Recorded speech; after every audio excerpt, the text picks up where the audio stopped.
నేను బట్టలు కొనడానికి నా శాలరీలో హాఫ్ స్పెండ్ చేసేవాడిని. ఇప్పుడు నా ఓన్ క్లాతింగ్ బ్రాండ్ స్టార్ట్ చేశా. హే పీపుల్, ఫ్యాషన్ అంటే నాకు చాలా ఇష్టం. మంచి బట్టలు వేసుకుంటే ఆటోమేటిక్గా కాన్ఫిడెన్స్ పెరుగుతానని నేను నమ్ముతాను. అందుకే నా మనీలో మేజర్ పార్ట్ నా బట్టల్లో స్పెండ్ చేసేవాడిని.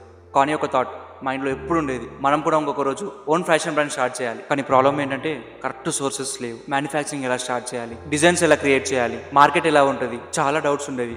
అందుకే ఎన్ని రోజులు వెయిట్ చేశా. కానీ ఒక్కరోజు అనిపించింది స్టార్ట్ చేయకపోతే ఎప్పటికీ స్టార్ట్ అవ్వదు. అప్పుడే మావి జర్నీ స్టార్ట్. యాక్చువల్గా మావి అనే నేమ్ సింపుల్గా ఉండాలని చూసేసా. ఈజీగా ప్రొనౌన్స్ చేయాలి, ఈజీగా స్పెల్ చేయాలి. బట్ దానికి ఒక మీనింగ్ కూడా క్రియేట్ చేశాం.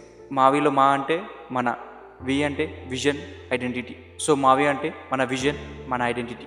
మేము డిజైన్ చేసే ప్రతి టీషర్ట్లో జస్ట్ కలర్ కాదు, ఒక ఐడెంటిటీ ఉండాలని నమ్ముతాం. అందుకే మావి is not just a name, it's an identity. Designs ఎలా ఉండాలని చాలా ఆలోచించాం. మేము ఒకటి మాత్రం క్లియర్గా డిసైడ్ చేసాం.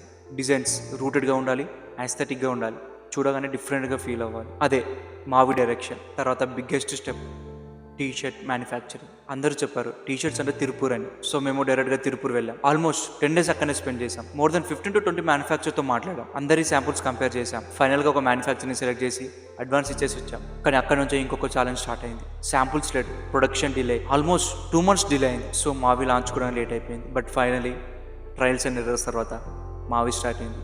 And this is just the beginning.